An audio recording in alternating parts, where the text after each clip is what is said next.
Hello hello mister, welcome to back my channel.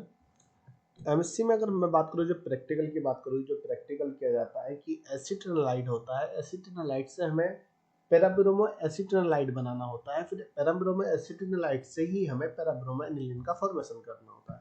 तो practically कैसे होता है अभी मैं बता देता हूँ। मैं जनरली पहले आपको दिखा देता हूँ।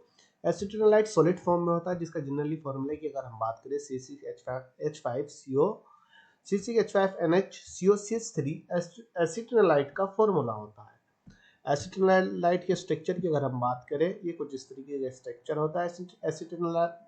एसिटिनोलाइड का स्ट्रक्चर ये होता है। लेकिन एसिटिनोलाइड से फर्स्ट स्टेप में पैराब्रोमो एसिटिनोलाइड बनता है। फिर उसके बाद सेकंड स्टेप की अगर हम बात करें, जो पैराब्रोमो एसिटिनोलाइड होता है, उससे ही पैराब्रोमो एनिलीन का फॉर्मेशन किया जाता है। तो हम प्रैक्टिकली पा जाते हैं।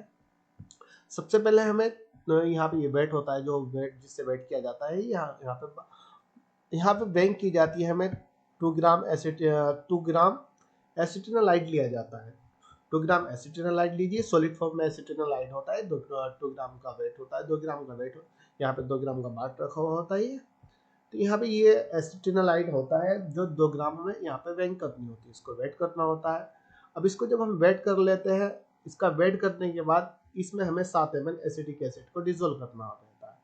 कि इसमें या 7 ml यहाँ पे हमने एसिटिक एसिड लिया। एक मिनट,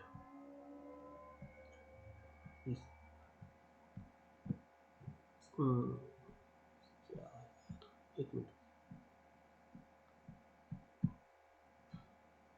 मैं एक मिनट दिखा देता हूँ। इसमें हम 7 ml एसिटिक एसिड को नाप लेते हैं। जब 7 ml एसिटिक एसिड लिया जाता है, उसको फिर हम बीकर में डाल देते हैं। बीकर में 7 एसिटिक एसिड को डालने के बाद जो हमने 2 ग्राम एसिटिनोलाइड लिया हुआ होता है, एसिटिनोलाइड को इस बीकर में डाल देते हैं। फिर इसको अच्छी तरह से डिजोल्व किया जाता है।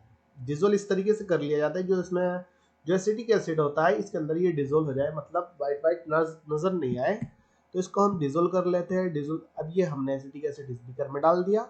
उसके बाद जो कंपाउंड था हमारे पास, जो एसिटिनोलाइड था, उसको हमने इसमें डाल दिया। फिर इसको डिजोल्व किया, अच्छी तरीके से डिजोल्व कर लिया जाए। डिजोल्व करने के बाद इसमें ब्रोमीन डालना होता है। वो ब्रोमीन कैसे डालते हैं वो भी मैं दिखा दूँ। हाँ, अब देखिए यहाँ पे 7 ml ब्रोमीन डालना होता है हमें। उसको अच्छे से डिजोल्व करने के बाद इसमें 7 ml ब्रोमीन डालना होता है। इसमें ब्यूरेट के द्वारा ड्रॉप ड्रॉप बाय ब्रोमीन डालिए, और जो इसे डिजोल्व करते रहिए, इसको सेक करते रहिए।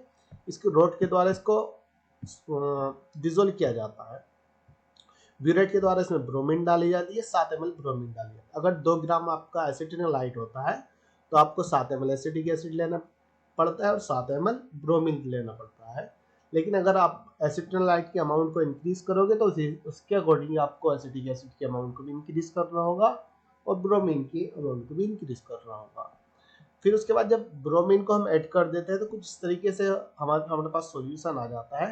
ये सॉलिड फॉर्म में इस तरीके से भी आ जाता है, या बिल्कुल ये बहुत मतलब लिक्विड सी फॉर्म में होता है। ऑरेंज फॉर्म में ये हमारे पास मिल जाता है।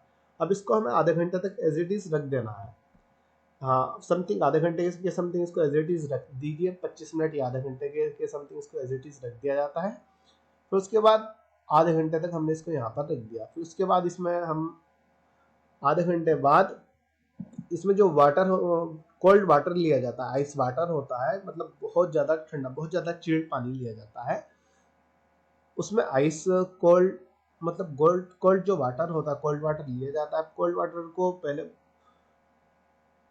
जो ये वाला जो हमारा जो सॉल्यूशन होता है, जो हमारे पास ऑरेंज कलर का सॉल्यूशन, हमें ऑरेंज कलर का पीपीटी जो प्राप्त होता है, उसको हम इस कोल्ड वाटर में डाल देते हैं। कोल्ड वाटर की अमाउंट की अगर हम बात करें, तो हमें 150 ml लेना होता है। 150 ml कोल्ड वाटर यहाँ पे हमें लेना होता है। बिल्कुल एकदम चिल्ड वाटर होना चाहिए। मतलब इसके अंदर देखिए, यहाँ पे बर्फ की अमाउंट भी पड़ी हुई है। इस तरीके से बर्फ की अमाउंट पड़ी हुई होनी चाहिए। उसमें हमें इस सॉल्यूशन को डाल देना, जो हमारे पास पीपीटी आया ऑरेंज कलर का, जिसमें ब्रोमीन डला हुआ है, एसिटिक एसिड डला हुआ है। यहाँ पे हमने इसको डिजोल्व कर दिया। इसमें जो बर्फ, जो हमारे पास कोल्ड वाटर था, कोल्ड वाटर में हमने इसको डिजोल्व कर दिया है, जिसमें ब्रोमीन, एसिटिक एसिड और हमारे पास एसिटिनोलाइट, 2 ग्राम एसिटिनोलाइट था, 7 ग्राम एसिटिक एसिड था, 7 ग्राम ब्रोमीन थी। जो आधे घंटे के बाद जब हमने उसको फिर पीपीटी हमें जो मिलता है, वो मतलब बहुत ज़्यादा गाढ़ा भी हो सकता है, या कभी कभी उसका कलर लेस भी हो जाता है। जब हम उसके बाद जब इसमें बर्फ के पानी में डालते हैं, इसको हम कोल्ड वाटर में डालते हैं, कोल्ड वाटर में कुछ इस तरीके से कलर भी दिखा दिया जाता है। अब कुछ कंडीशन ऐसी होती है ये वाइट भी हो जाता है, ये वाइट भी हो जाता है, ये येलो भी हो जाता है। इस तरीके से ये अब इसको जब डिजोल्व करने के बाद इसको ये इस कंडीशन में भी आ जाता है। ये दो अलग अलग है, या तो इस तरीके से भी आ सकता है या इस तरीके से भी आ सकता है। कहा इस तरीके से भी ये आ सकता है।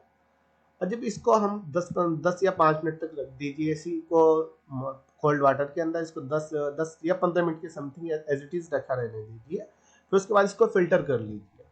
जो व्हाइट वाला है इसको भी फिल्टर कर लीजिए। अगर ऑरेंज कलर येलो कलर का आता है, जो ऑरेंज कलर का आ रहा है या लाइट येलो कलर का आता है, उसको भी हम फिल्टर कर लेते हैं। अब उसके बाद हमारे पास रेजिड्यू बचता है, फिल्ट्रेट बच जाता है।